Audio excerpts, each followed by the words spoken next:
Conference. I want to begin by thanking you for everything at the election.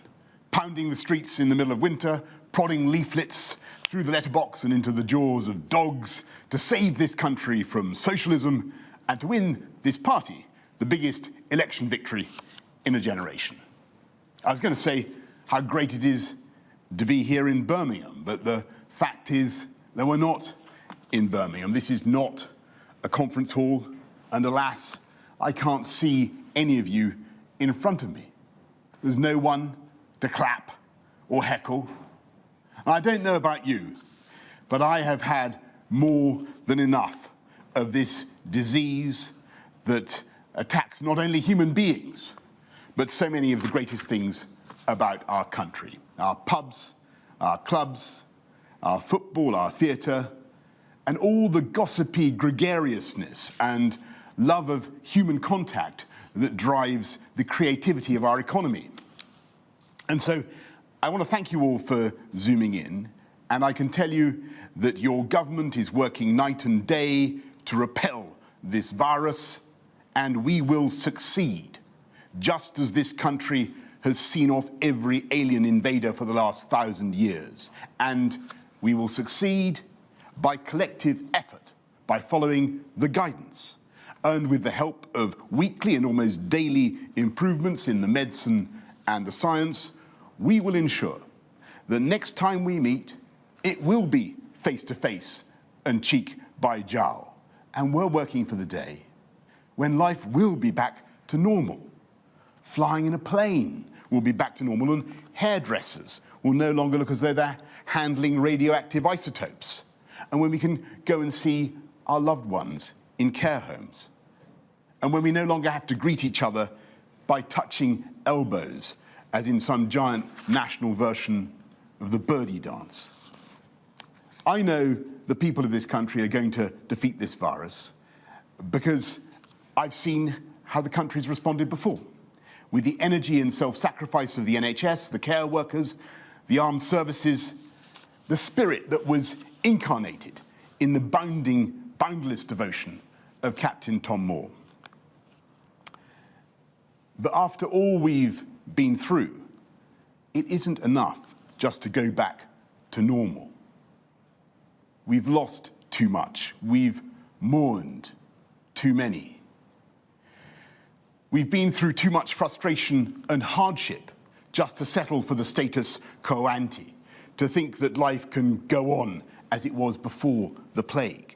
And it will not, because history teaches us that events of this magnitude, wars, famines, plagues, events that affect the vast bulk of humanity, as this virus has, they don't just come and go. They are more often than not the trigger for an acceleration of social and economic change, because we human beings will simply not content ourselves with a repair job. We see these moments as the time to learn and to improve on the world that went before. And that's why this government will build back better. And to explain what I mean by build back better, I'll use a medical metaphor. I've read a lot of nonsense recently about how my own bout of COVID has somehow robbed me of my mojo. And of course, this is self-evident drivel, the kind of seditious propaganda that you would expect from people who don't want this government to succeed, who wanted to stop us delivering Brexit and all our other manifesto pledges. And I can tell you that no power on earth was and is going to do that. And I could refute these critics of my athletic abilities in any way they want. Arm wrestling, leg wrestling, Cumberland wrestling, sprint off, you name it. And yet, I have to admit, the reason I had such a nasty experience with the disease is that although I was superficially in the pink of health when I caught it, I had a very common underlying condition. My friends, I was too fat. And I've since lost 26 pounds, and you can imagine that in bags of sugar. And I'm going to continue that diet because you've got to search for the hero inside yourself in the hope that that individual is considerably slimmer. And when you look at the general economic condition of the country, when we went into lockdown, there was a an analogy, a similarity, because we were on the face of it in pretty good shape. We had a record number of people in jobs, we had record low unemployment, we were seeing growing exports, and of course the only reason, as Rishi Sunak has pointed out, that in the last few months we've been able to cope with the cost of the pandemic, to look after jobs and livelihoods in the way that we have, is that in previous years we had sensible conservative management of public finances. And yet, if you looked more carefully, you could see, and indeed many of us said so at the time, that the UK economy had some chronic underlying problems. Long-term failure to tackle the deficit in skills, inadequate transport infrastructure, not enough homes people could afford to buy, especially young people, and far too many people across the whole country who felt ignored and left out, that the government was not on their side. And so we can't now define the mission of this country as merely to restore normality. That isn't good enough.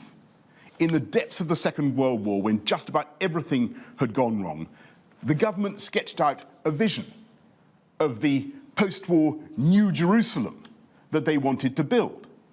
And that's what we're doing now, in the teeth of this pandemic. We're resolving not to go back to 2019, but to do better, to reform our system of government, to renew our infrastructure, to spread opportunity more widely and fairly, and create the conditions for a dynamic recovery that is led not by the state, but by free enterprise. We need to move fast, not just to deal with the immediate economic fallout, but because after 12 years of relative anemia, we need to lift the trend rate of growth. We need to lift people's incomes, not just go back to where we were.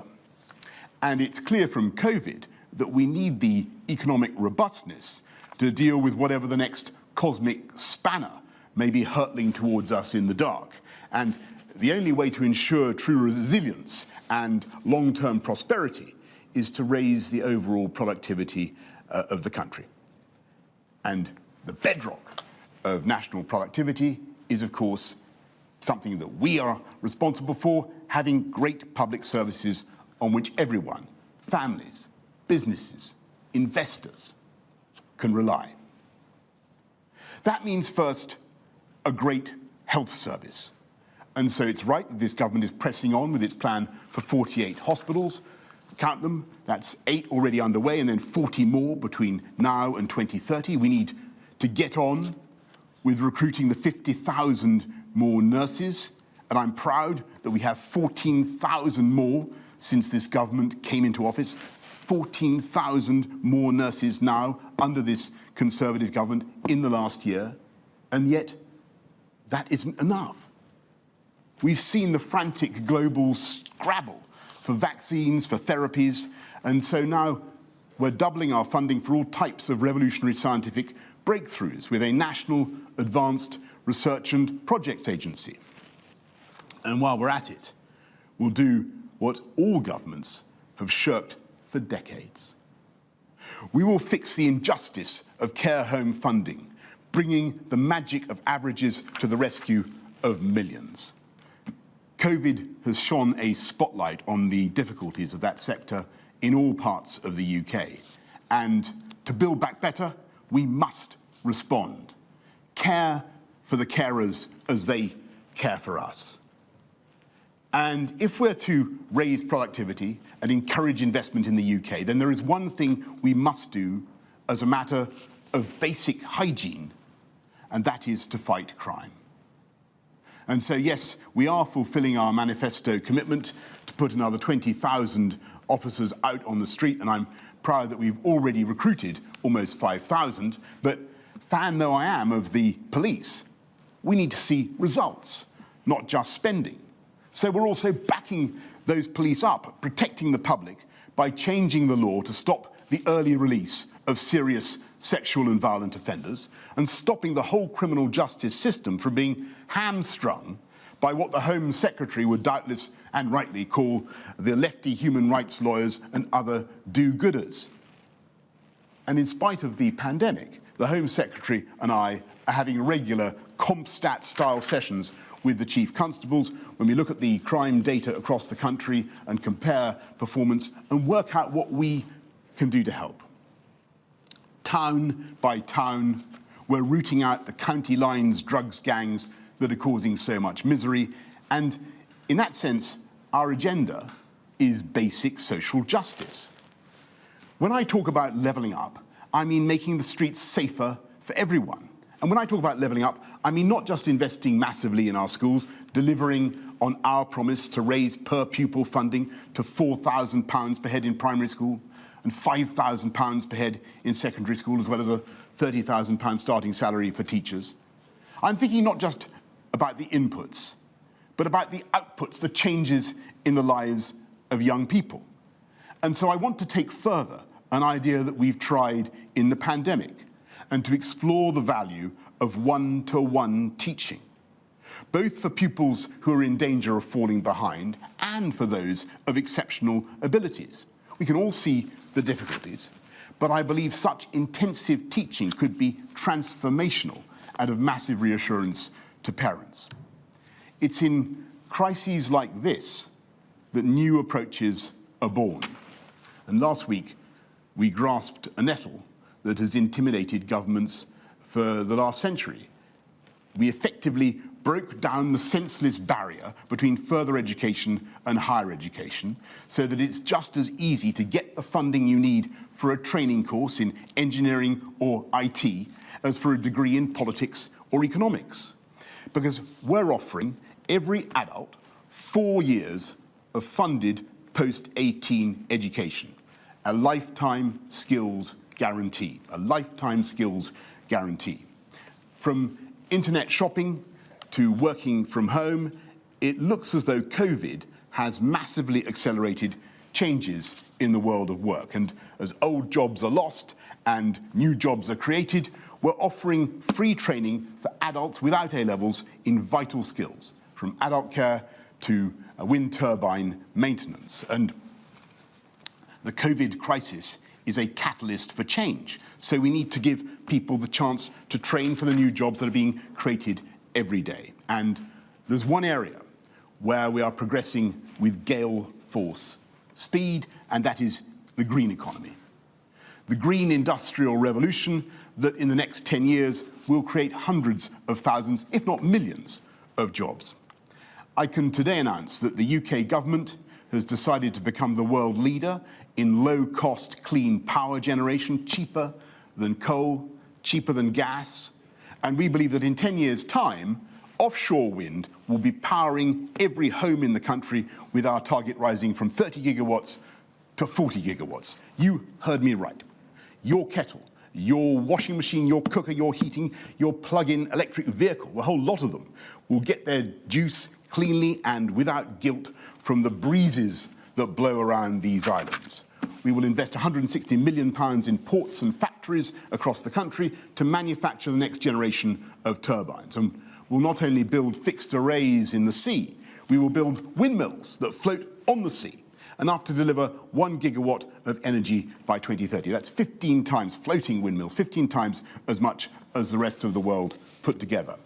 Far out in the deepest waters, we will harvest the gusts, and by upgrading infrastructure in such places as Teesside and Humber and Scotland and Wales, we will increase an offshore wind capacity that is already the biggest in the world. As Saudi Arabia is to oil, the UK is to wind, a place of almost limitless resource, but in the case of wind, without the carbon emissions, without the damage to the environment. I remember how some people used to sneer at wind power 20 years ago and say it wouldn't pull the skin off a rice pudding. Well, they forgot the history of this country. It was offshore wind that puffed the sails of Drake and Raleigh and Nelson and propelled this country to commercial greatness. This investment in offshore wind alone will help to create 60,000 jobs in this country and help us to get to to net zero carbon emissions by 2050. Imagine that future with high-skilled, green-collar jobs in wind, in solar, in nuclear, hydrogen, and in carbon capture and storage. Retrofitting homes, ground-source heat pumps. Mother Nature has savaged us with COVID.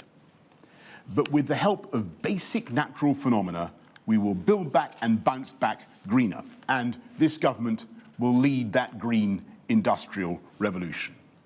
We will create the conditions for individuals and for companies to flourish with a high-skill, low-crime economy. And if there was a physical audience in front of me now, I would solicit cheers by shouting out the details of our revolution in transport infrastructure.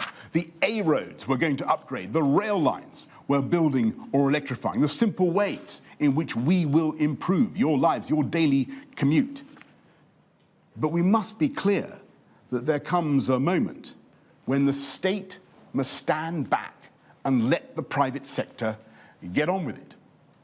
I have a simple message for all those on the left, the Labour Party, who think everything can be funded by Uncle Sugar, the taxpayer. It isn't the state that produces the new drugs and the therapies we're now using. It isn't the state that will hold the intellectual property of the vaccine if and when we get one. It wasn't the state that made the gloves and the masks and the ventilators that we needed at such speed. It was the private sector, with its rational interest in innovation and competition and market share and, yes, sales. We must not draw the wrong economic conclusion from this crisis. Rishi Sunak, the Chancellor, has come up with some brilliant expedients to help business, to protect jobs and livelihoods. But let's face it, he has done things that no Conservative Chancellor would have wanted to do except in times of war or disaster. This government has been forced by the pandemic into erosions of liberty that we deeply regret, and to an expansion in the role of the state from lockdown enforcement to the many bailouts and subsidies that go against our instincts. But we accept them because there is simply no reasonable alternative. And yet, on the left, in the Labour Party, there are many who regard this state expansion as progress and who want to keep the state supporting furlough forever, keep people in suspended animation, and who want to keep the state preempting and spending almost half our national income. We Conservatives believe that way lies disaster, and that we must build back better by becoming more competitive, both in tax and in regulation. We need to make this the best place to start a business, the best place to invest, and we need to unleash the urge not just to build, but to own. We need to fix our broken housing market. When COVID struck, there were millions of people, often young people, who found themselves locked down in rented accommodation, without private space, without a garden, forced to use ironing boards for desks and bedrooms for offices. And I know that there are many people who are, of course, very happy with renting, the flexibility that it offers. But for most people, it is still true that the overwhelming instinct is to buy. And many of them simply can't, not because they can't afford the mortgage, but because they can't afford the deposit. And the disgraceful truth is that levels of owner occupation for the under 40s have plummeted in this country, and millions of people are forced to pay through the nose to rent a home they can't truly love or make their own, because they can't add a knob or a knocker to the front door, and in some cases they can't even hang a picture, let alone pass it on to their children. Yes, we will transform the sclerotic planning system. We will make it faster and easier to build beautiful new homes without destroying the green belt or desecrating our countryside. But these reforms will take time, and they're not enough on their own. We need now to take forward one of the key proposals of our manifesto of 2019, giving young first-time buyers the chance to take out a long-term fixed-rate mortgage of up to 95% of the value of the home, vastly reducing the size of the deposit, and giving the chance of home ownership and all the joy and the pride that goes with it to millions who currently feel excluded. We believe that this policy could create 2 million more owner-occupiers, the biggest expansion of home ownership since the 1980s. We will help turn generation rent into generation buy. We will fix the long-term problems of this country, not by endlessly expanding the state, but by giving power back to people. The fundamental life-affirming power of home ownership, the power to decide what colour to paint your own front door. With our long-term fixed-rate mortgages, we want to spread that opportunity to every part of the country. And that is the difference between us Conservatives and the Labour opposition. They may have million-pound homes in North London, but they deeply dislike home ownership for anyone else. We want to level up. They want to level down. We're proud of this country's culture and history and traditions. They literally want to pull statues down, to rewrite the history of our country, to edit our national CV, to make it look more politically correct. We aren't embarrassed to sing old songs about how Britannia rules the waves. In fact, we're even making sense of it with a concerted national shipbuilding strategy that will bring jobs to every part of the UK, especially in Scotland. And we believe passionately in our wonderful union, our United Kingdom, while the Labour opposition have done, frankly, nothing to defend the union and continue to flirt with those who would tear our country apart. And I say frankly to those separatist Scottish nationalists who would like this country to be distracted and divided by yet more constitutional wrangling, now is the time to pull together and build back better in every part of the United Kingdom.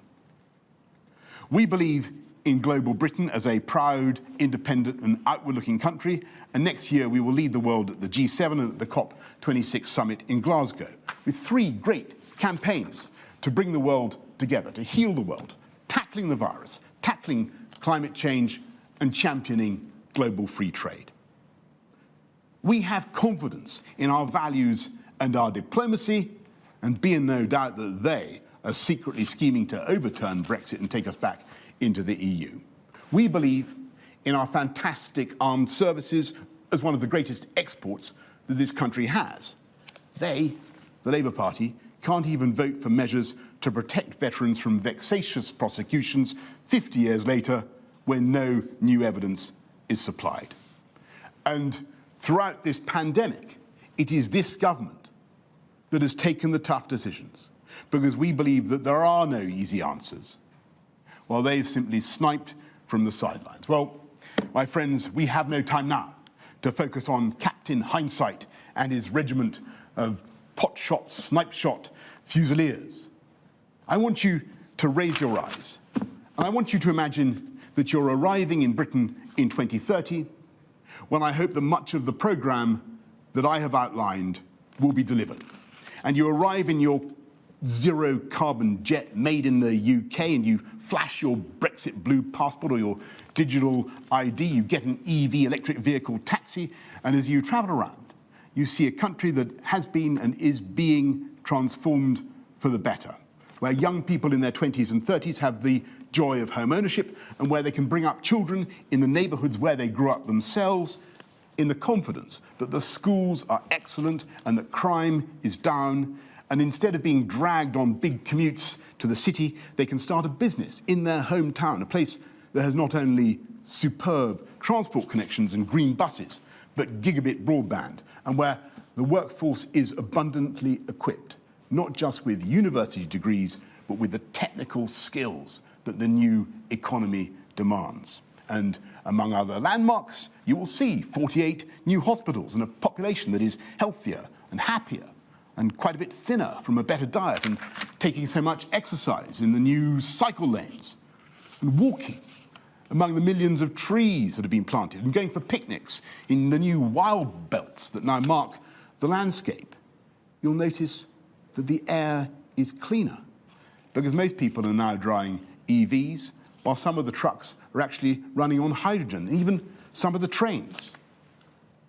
And I believe you will see a Britain that is more united than for decades in its constitutional settlement, where Brexit has delivered a new excitement and verve, not just free trade and free ports, but control over our fisheries and the ability to do things differently and better, from innovation in tech and data and finance to improving our standards in animal welfare.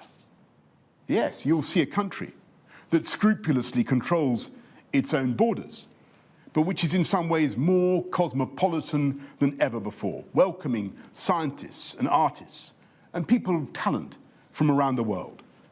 A Britain that is proud of our culture and history and unashamed of our heritage, but also unblinkered about the present, embracing every person with love and respect, whatever their race or creed or gender or orientation.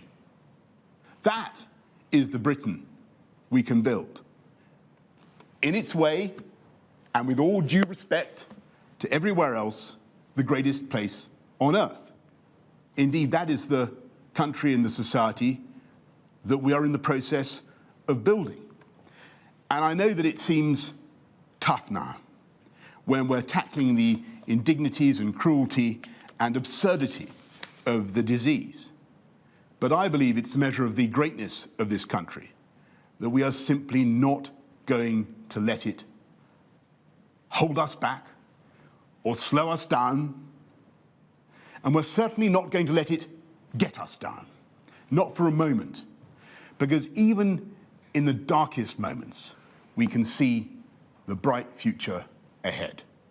And we can see how to build it, and we're going to build it together. Thank you all very much.